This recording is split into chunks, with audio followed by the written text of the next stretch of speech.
Good morning, good afternoon, good evening, or for Ashish, really early morning for him. My name is Charles Sterling. I'm on the Power BI team and hosting some of my favorite topics on Power Apps and Flow. And this one is one of my favorites because not only is it using Flow, it's actually using the Graph API. If you've looked at my blog or if you looked at some of the articles I've written, I tend to go out and do a lot of things with the audit log. And the reason I'm actually going out and trolling the audit log is because Power BI doesn't have a great Graph API yet. It is something the team is working on. So for you Power BI folks, this is something that you'll definitely want to learn because we're actually going to be introducing a lot of functionality in the Graph API. And Ashish has actually even made it easier by using Flow. So Ashish, why don't you tell us a little bit about yourself? Actually, why don't you share your screen? Why don't we start with that? And when we can see your slides, I will let you know, and then you can tell me a little bit about yourself and tell us what we're going to see. And while we're waiting for that, I think I already asked this. Are you going to come out to the MVP summit and my 3 turkey deep fry party the night before? Hi, thanks, Charles. Yes, I'm coming to MVP Summit, and I will be there to see you as well in the Outstanding. I'm party. looking forward to it. Yeah, great. Thanks. So what we're gonna do is we're gonna talk about the Microsoft Flow with Microsoft Graph API. And to be honest, I love both the topics individually as individual Microsoft Flow and Microsoft Graph API. And I, first thing, so big Ashish, I intro. think you just sat back in your chair and moved 4 inches further from the microphone. If you go ahead and use our outside voice, as they say in Australia, and a little bit closer to that microphone, we had just a little bit of a drop, and I wanted to make sure everybody can hear you really good. Sandy's in California, so that's a long ways from Australia. You're gonna need to speak up for her. Okay, sure. Thanks. You sound much Is better. Perfect. Thank you. great. Thank you. So a little quick intro. I'm a Microsoft MVP. I look after the productivity stack here in Australia with Empire. I love the Power Apps and Flow since the day they started. And you can follow up on my Twitter handle like _Ashish Trivedi. Now, what we're going to do today is keeping it very simple, so I don't complicate the awesomeness of Microsoft Graph API. So first, we're gonna learn a little bit about what Microsoft Graph API is and why that's really important. Then I don't have to give an introduction to Flow, but I will just put up my definition of Flow, what I think about it. And then we're gonna look at how the Graph API works in real time as a developer side of it. We're gonna look at hands-on demos, and we will be always open for Q&A. And I hope Charles, you can handle the Q&A. If there is something comes up in between, let me know. So first thing is what's a Microsoft Flow? And we have been working on it. So if I define in my terms to my customers, I define Microsoft Flow is a cloud-based software system which allows anybody in the organization or outside the organization to create and automate workflows. These workflows can connect multiple applications or services and without the need of developer help. So you really don't need any developer to write integration pieces Hey, between Ashish, I'm going to systems. interrupt you one more time. I think you sat back down. So, again, if we could get really close to that microphone, we're just a little bit too far away from it because you're getting just a tiny bit of an echo. As soon as you said okay, it sounded great. And then when you started talking, it wandered off a little Okay. bit. I'm So, not sure what's oh, happening. that's Okay. perfect. Whatever you're doing, don't move from that. Okay. I will phrase it here. Cool. So so this is the introduction about the flow. Now anything which is automated in the Microsoft 365 is called as flow here. We are creating these flows to help users to action specific things and automate their life. Personally, I use Flow for a lot of systems. So I use Flow to learn about what's new coming up in Office 365 Word and tweak them up. I learn about moving my tasks across the systems. So I have to keep an eye on all the tasks across the systems at one place. There are many practical examples about it.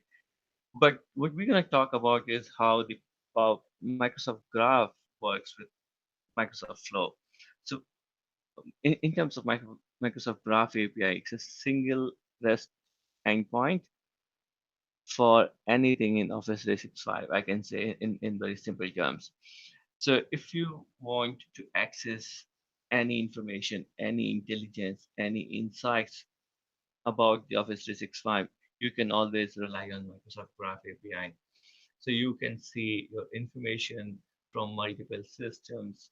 You can see intelligence. So you can see the suggested time meeting between multiple users straight away in one API call. You can see what's happening in your organization, what's trending documents are, how many users are using Teams or SharePoint or Exchange. All information, what you see is coming from Graph API. So that's very important. And it's important because sometimes you are trying to do a work where Microsoft Flow may not have a connector or action straight away, but you can always apply these APIs and get that work done. And these APIs help you to quickly build the information or intelligence or insight. And they work in JSON format, which is very well known for Flow and developers. And you can use that information. I'm going to show you how that works.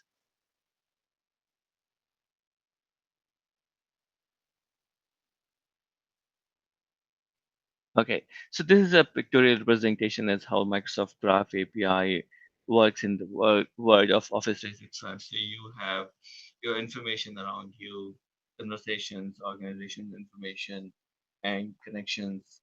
And then the graph gets more complicated with the content, groups, devices, teams, SharePoint sites, and furthermore, more conversations in the teams, your insights, what's happening and activities across the systems, and more and more. So if you see, it's very complicated graph in Office 365, but they are always related to each other as how they access the information and set the relationship with the other objects in Office 365.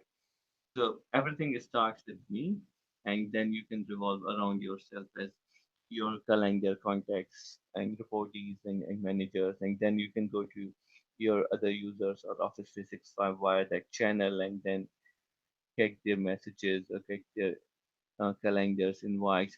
But sometimes in Office 365, you are trying to access someone else's Hey, file. Ashish, Tanya Yep. is asking me to have you sit up. I don't know what it is that you're doing, but while I'm talking to you and you're talking back, you sound great. But Tanya Denton's one of my favorite new friends. Okay, I just met her on YouTube a second ago. But I want to make sure if she can't hear, I'm guessing other people can't as well. So why don't we try it one more time? Okay, is this better? Yeah. So that first half of that sentence where you said, "Is this perfect?" The second half where it said "better," not so much. So I don't No. know if your mic is cutting out or if you're actually moving mid sentence. No, I'm just freeze that one Yeah. position. So again, the first half of that sentence is perfect. Second half is almost a almost a loss. Oh, okay. So I will continue. Is this better? That's perfect. That's great. Great. Okay. So I will have that same style approach and keep doing. Okay. Great. So I was talking about the access of Graph API by individual. So Graph API works two ways. So one is you can work with the Graph API as where you have permission. So you will consent Graph API to access your information or information where you can access from other users. The second piece is about admin privileges. So as a super admin of the systems, I can grant Graph API permissions to access any information in the Office 365 world. And the Graph API does not need any consent from any user, as it has already the superpower with super admin, which is called as global admin. So in in the Graph API, we're gonna try working more towards automating life. So we will be working from more of the global admin perspective, not much from a user perspective at the moment. So we will see if we have to automate the work in Office 365, how we can get that working. And we will see multiple scenarios as how the authentication is working. And then we will take a simple scenario to record information from Office 365 and store in the storage using the same authentication.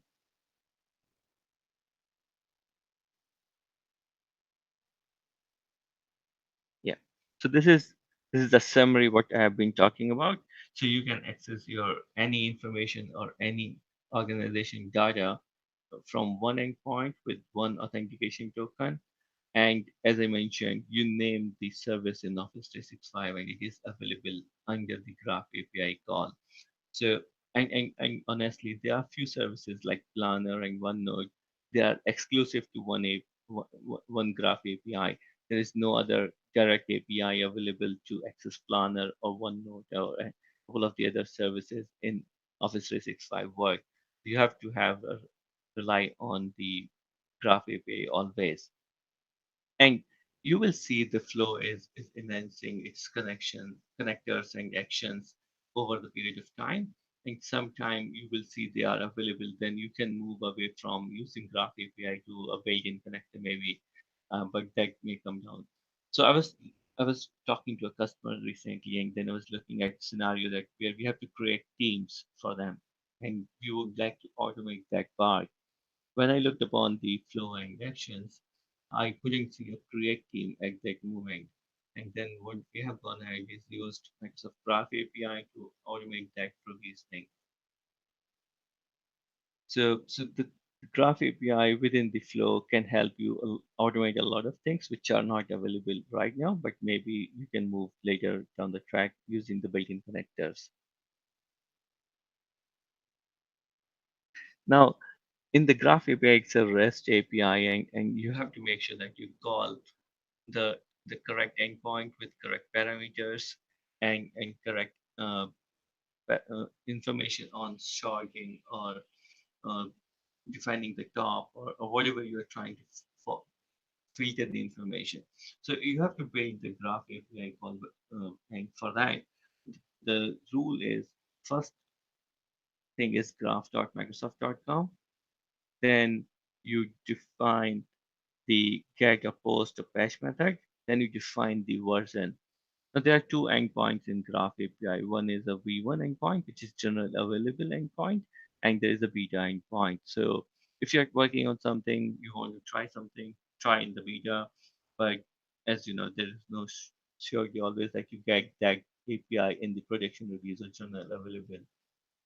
So you have to rely on that trials and make sure that when it goes to GA, you switch the beta endpoint to even a general available endpoint. The next thing is about resource, what you're trying to access. Are you trying to read your information as /v? You're trying to read all the users of the Azure AD /users, or you're trying to get the groups from Office 365 /groups. So what resource or the endpoint information you're trying to access in Microsoft Graph API? Then, if you are trying to get all the groups, but then you would like to go and drill down to one group, and read more information about it or manage it, you have to pass the groups slash group ID. So you can get one object instance. So it's basically getting very specific to a object from a collection of objects to handle it individually. Then you define the property. So you can say groups slash group ID slash display name or created date.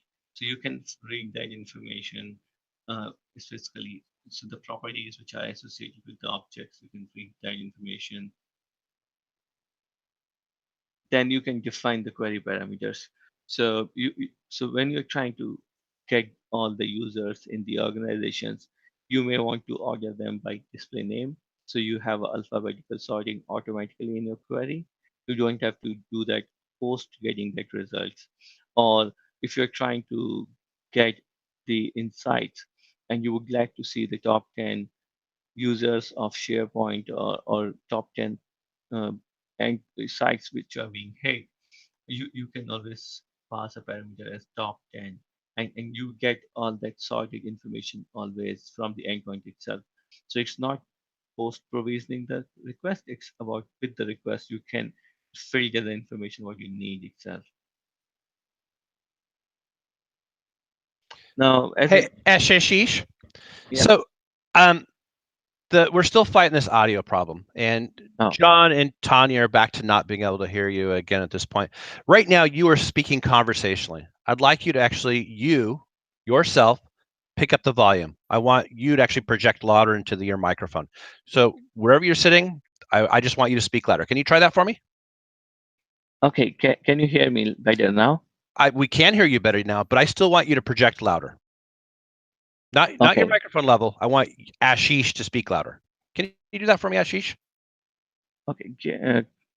Can we try this? I'm sorry for the interruption, but can I just unshare my screen and see some settings and if they are working properly? There shouldn't be any problem because I'm using the same setup what I used last time. You're sounding good now. I just want you to Yeah. project better. It's actually going to help you sound better to the audience, regardless of the computer settings at this point.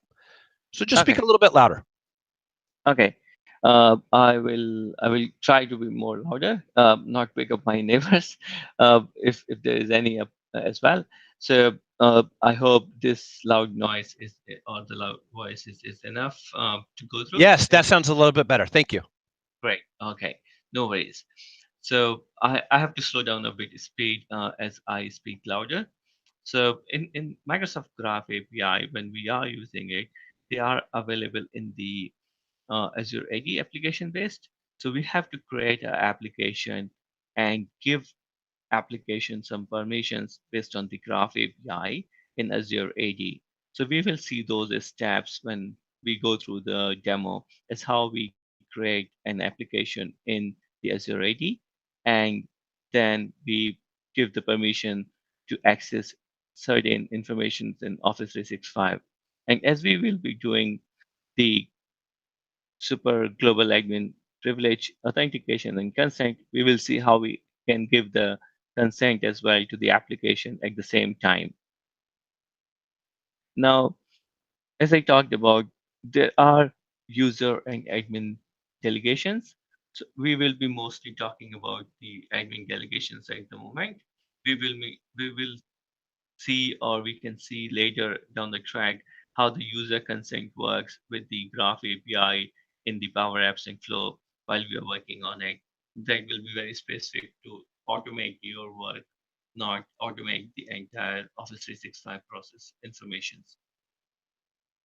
The next piece is about the individual or permission level on the objects, as how Graph API can work on just reading your information, just getting all the groups, or doing a read write of all the groups, or very specifically looking at the files only. So we can define granular level permission in Graph API. So you can be sure that your specific applications can do specific jobs. And then when you are working with the Graph API, uh, maybe down the track when we see the user delegation, we will see the consent dialog box from Graph API where we will provide, yes, we agree to what Graph API is trying to access. And then we, the Graph API goes and access that information. But that consent will be down the track, not today. We will automatically grant the permissions using the application registration process.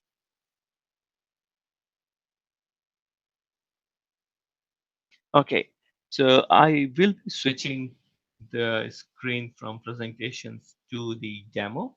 So we will see a couple of these steps as first going through the registration process, then setting up a flow, and then looking up the output coming from the flow and slowly enhancing the flow to use those output from previous actions to the next actions and continue that work.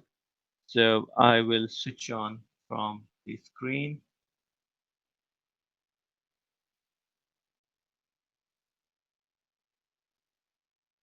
Okay.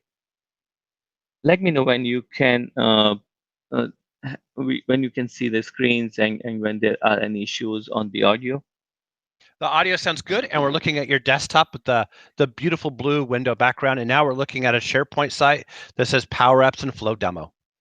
Great, thanks Charles for confirming. So first thing is about doing the registration, application registration. So I will just go to the dashboard, which is the first endpoint. So I have signed here up.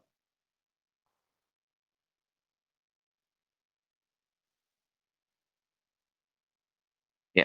So I have just zoomed a bit so you can see easily. So I have signed using the admin account in the Azure portal. Now I'm going to go to the Azure AD, and in the Azure AD you will see apps registrations, and this apps registration place is where your custom apps lives.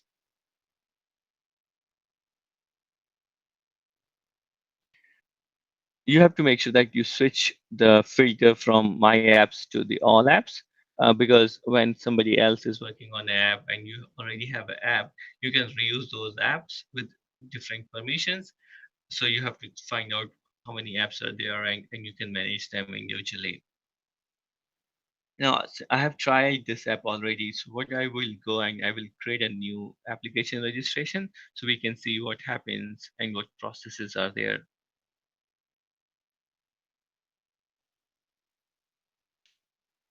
So I'm gonna give a name as flow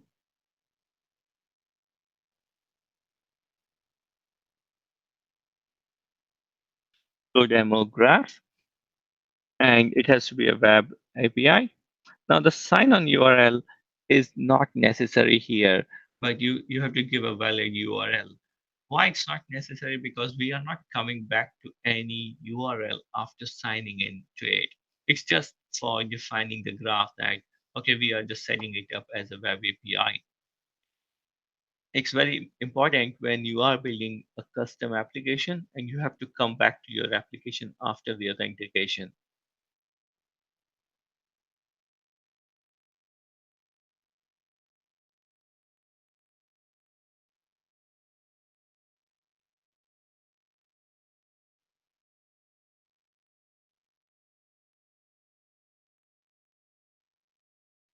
Once you complete that, you see there's a create button enabled at the bottom.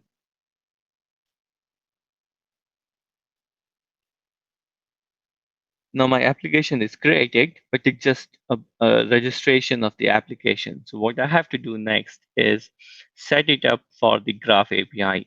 So I go and select the application. I'm going to copy this application ID because I will need that for later purpose.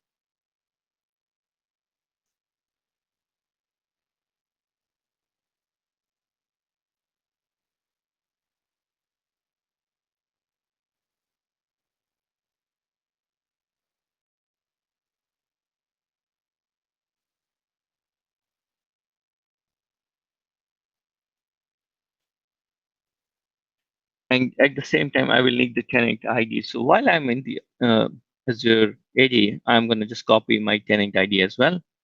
So I will just go back to the AD.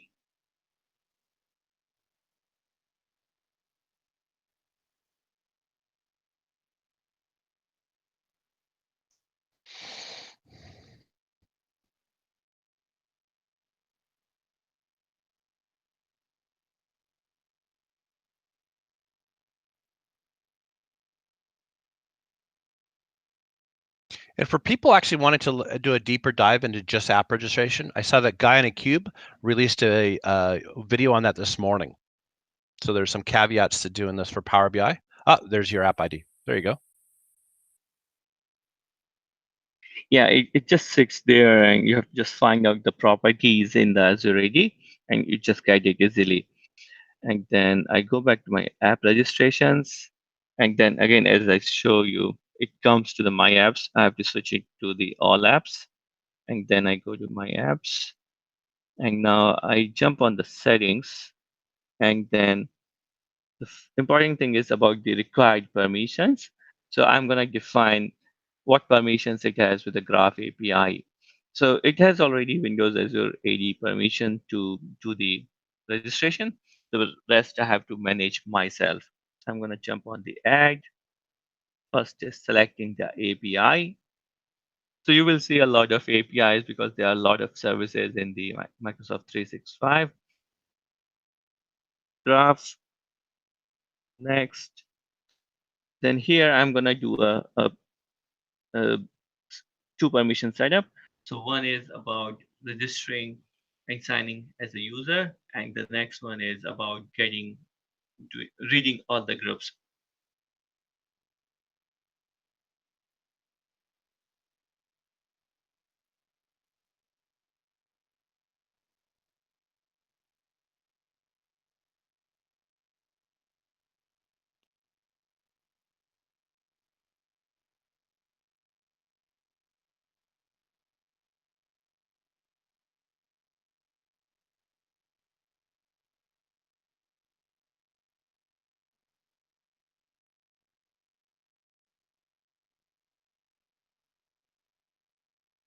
So I've done the selection, done. Now it's going to update my application with those permissions. Now, on top of this, you see a grant permission. And when you read this, you can clearly see that it's trying to use these permissions for all accounts in the current directory. And I trust that.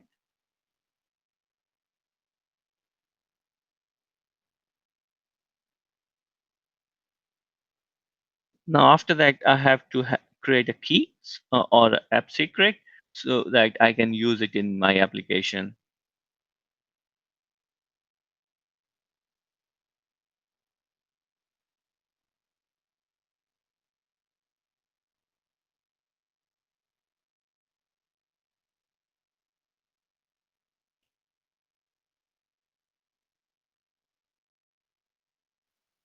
And that dialogue is pretty important. If you don't save this, you won't be able to access this again, and you'll have to create it. You'll have to do this all over again. Yeah, so as you see, it clearly gives you a warning that copy the key value. You won't be able to retrieve after you leave this page. So it's very important to copy immediately as soon as you see the key, and then you just go and close all these dialogues coming through it. So our application is ready. Now the next part is about the flow, setting up a flow or building up a flow. Now these flow, as you know, you can trigger them up at any point from any action. So for the time being, we will keep it manual so we can run them on demand basis. I'm going to jump on my flows and then I'm going to create from blank.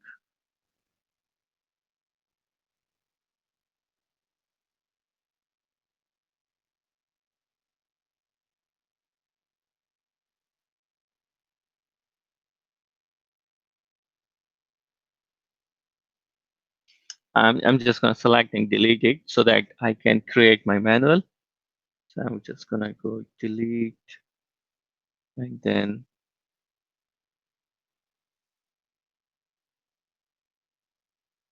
so so the important thing is whenever you are creating a flow with variables and you can reuse that flow to extend it, I will recommend using variables in that case. So what I have done is setting up three variables which I have in my notepad, and then I will go easily and I can repeat the same flow by saving as a new template, and I can add further permissions to the applications.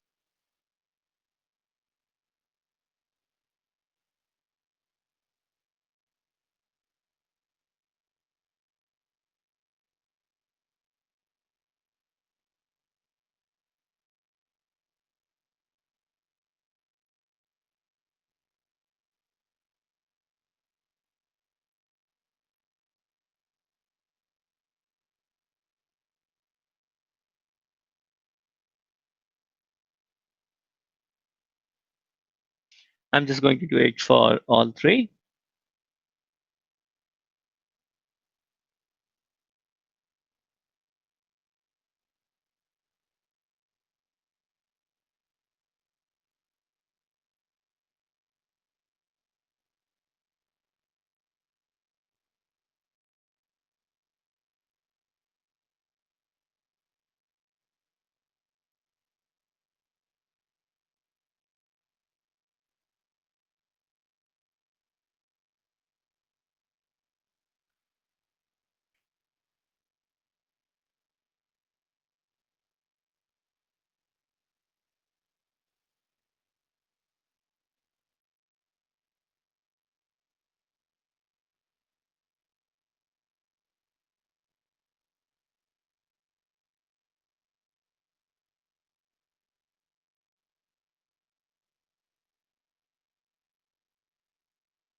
So I have done all the three variables, which are varying client ID, client secret, tenant ID.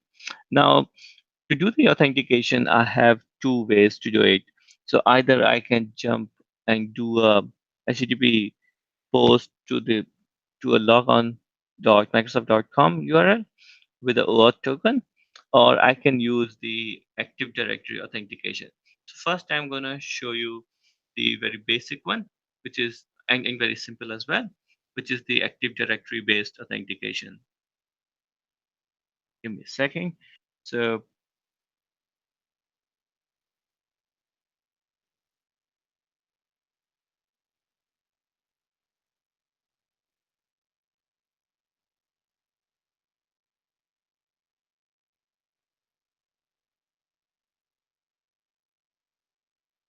so I'm going to do a get call in this.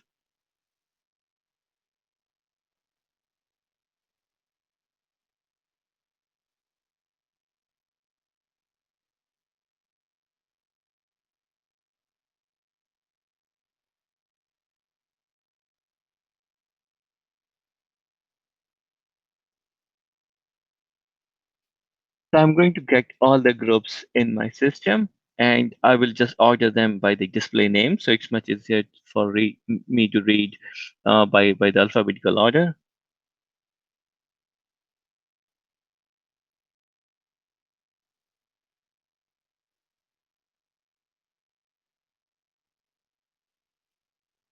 If you're not really sure on this URI which you are building, what you can do is you copy paste this URL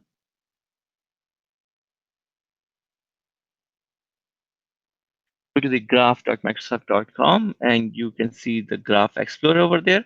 This is really helpful in doing the verification of the processes. And you paste your URI and hit and see the result. Yep, that looks good. That means the URL, the REST URL which I have built is correct. Now I will go back to my system. And this you have to expand and you have to tell this is a Azure AD OAuth call. As soon as you select that, you will see all the parameters available for you to define it.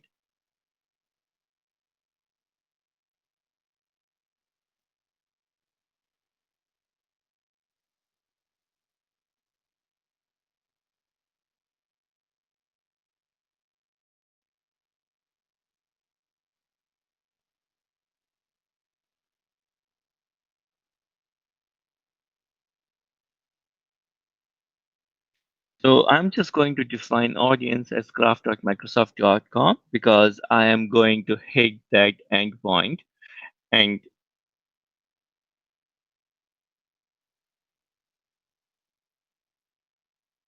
yep, so my authentication is set. Now I can try to hit the graph endpoint with the get URL and with all these authorities and see what happens. I'm just going to give a name of the flow and run it.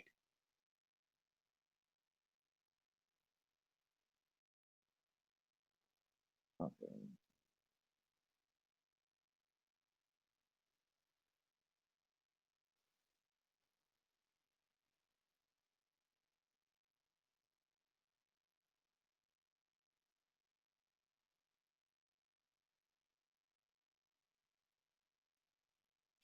So all the steps has run. Let's see the output.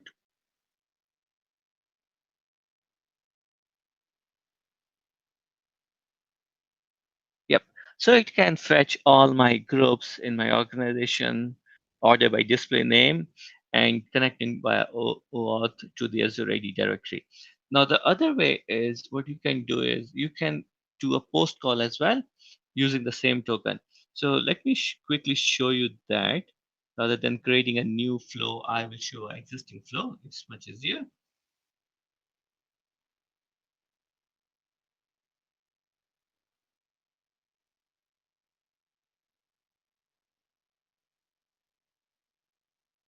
Now the steps are pretty much same. The things changes in the HTTP post. Now here, as you see the comparison with the previous one, we did a get method directly on the graph endpoint, and we defined the authentication is of type Azure ID auth, and then we defined it's a client ID, secret tenant ID, and other things. Now here we define that we log on onto the microsoftonline.com on our tenant very specifically, and then we define the client type as a client credential, and then we pass the client ID and client secret in that. And our resource is graph.microsoft.com. After this, we get the same JSON back, which we saw in the previous example, and we have to pass that JSON and then read that information.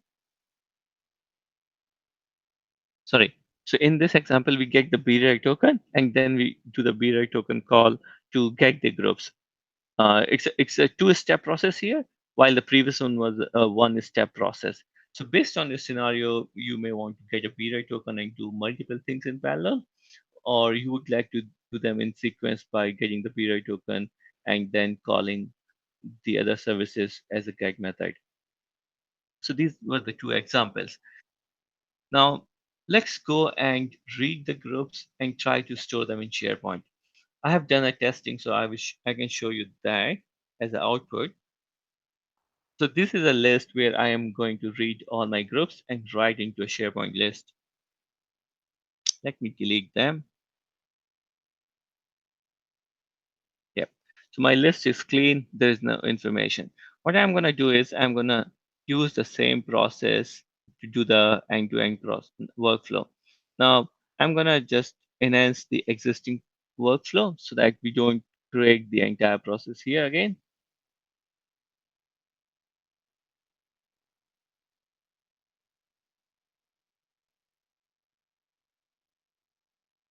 I'm going back to our recently created flow,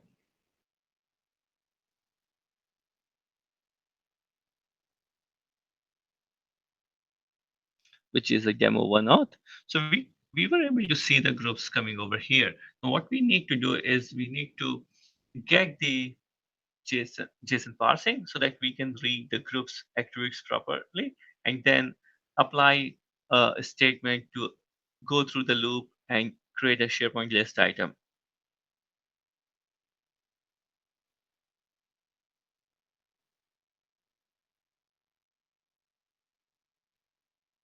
What I'm going to copy is the output so that I can create my JSON parsing template.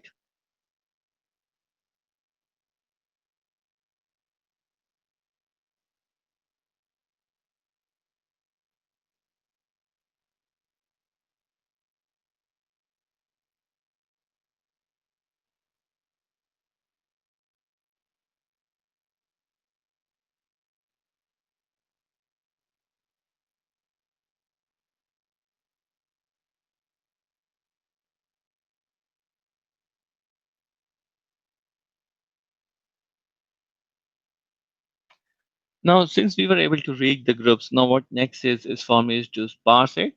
So I'm gonna take the body from the previous example.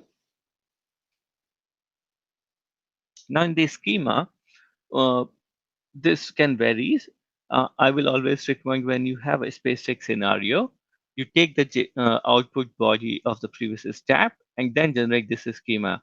You can define this schema as well, looking at the JSON, but sometimes your type or the items can be of various type, and this can identify easily whether they has to go a string or any or array, and give you the proper step.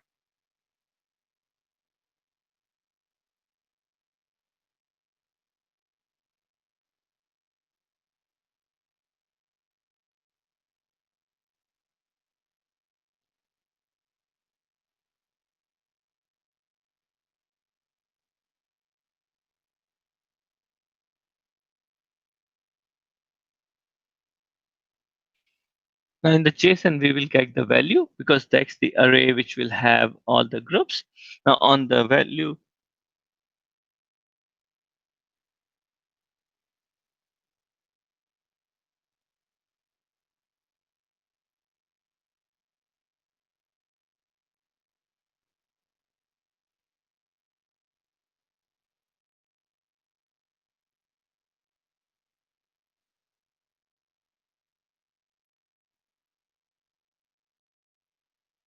On each of the value, which is nothing but the group, I'm gonna create a new SharePoint list item.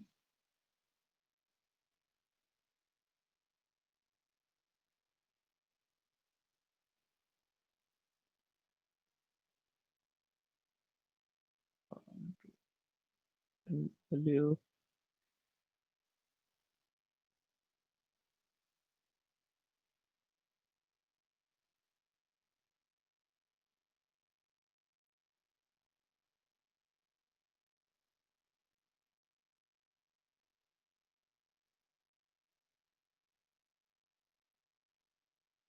As soon as I select the list, it gives me the columns available in the list to match it here.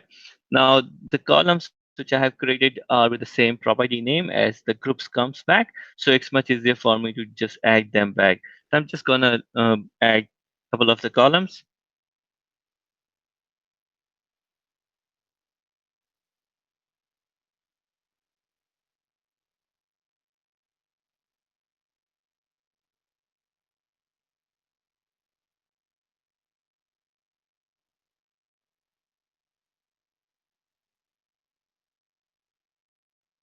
I'm just updating the flow, and then I'm gonna just run it again. Before that, the list is empty, so I will just do a refresh as well, make sure that nothing is there. Cool. So sorry, I will go back and it confirms the connection as my admin, which is my account.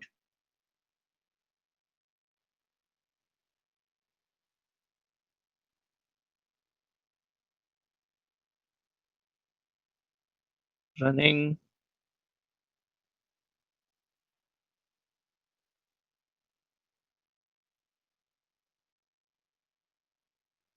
So if I look upon the parameters here, I can always look upon what has gone inside the shipping list.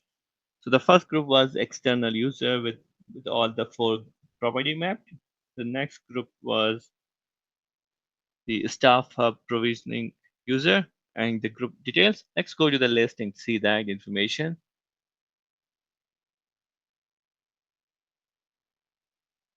Cool. So I have that information here now. Now this can be important sometime to collect all the groups and monitor as when the groups were created, who owns them, when they are due for renewal, and manage the groups if they are not being used heavily. This is very simple example as trying to read the groups, store them in a SharePoint, and apply governance to it.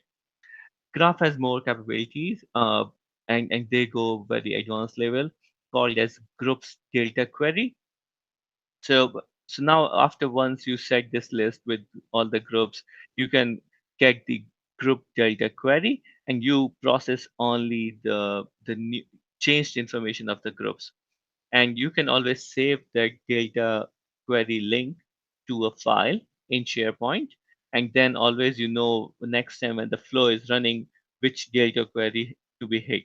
So you can always process the information which is just for the differential changes, not reading entire groups and putting into the SharePoint list. There are a couple of the great community leaders who have written a lot of about how we can use the flow with the graph API and process a lot of things. And very simple examples we see nowadays, or very common scenarios are creating SharePoint list based on a request and provisioning it. So you can use a combination of flow Azure functions with the PNP provisioning engine and make that happen in a couple of minutes, not to wait or have a manual process. These things will really help us to automate and govern the information in Office 365. What I see, the flow as the functions and all these components like a blocks, building blocks, and you can build what you need just by connecting these blocks together. You can create a power app which will take an input from user, and then on the submission of the input you can trigger a flow for approval first. As soon as the approval comes, you can trigger a flow to call as your functions, pass these parameters from the SharePoint list item, and the Azure function can do the provisioning or you trigger a web job which will be shared, and you can do that. Or the Graph API can take care of doing a lot of things as a batch process. So if you think, okay, I would like to do all these processes in one go, so you can create a graph request in the flow itself and do a batch contain defined, so that you process your groups, SharePoint sites, or whatever things you are trying to create in one call. And you can always wait for the completion of the call, and then we send an email to a user that your process is request is processed, and things like that. So these are really building block scenarios, and to Microsoft, great thing is they all connect easily together. So you want to call a Azure function from a flow, you can do that. You want to call SharePoint PNP from Azure functions, you can do that. You can call Azure Microsoft Graph API from flow, you can do that, as we saw today. So it really depends what solution path you would like to take and what building blocks you have with you, so that you can apply them together to build your house.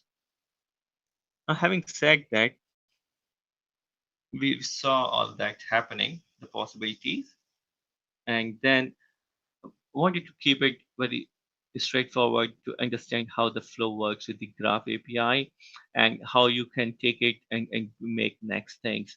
I'm happy to take any questions if there are any, and open to know more suggestions as what you would like to see more via Flow and Graph API together, maybe following a V2 version, a more deep dive, just talking about the demos and showing more scenarios.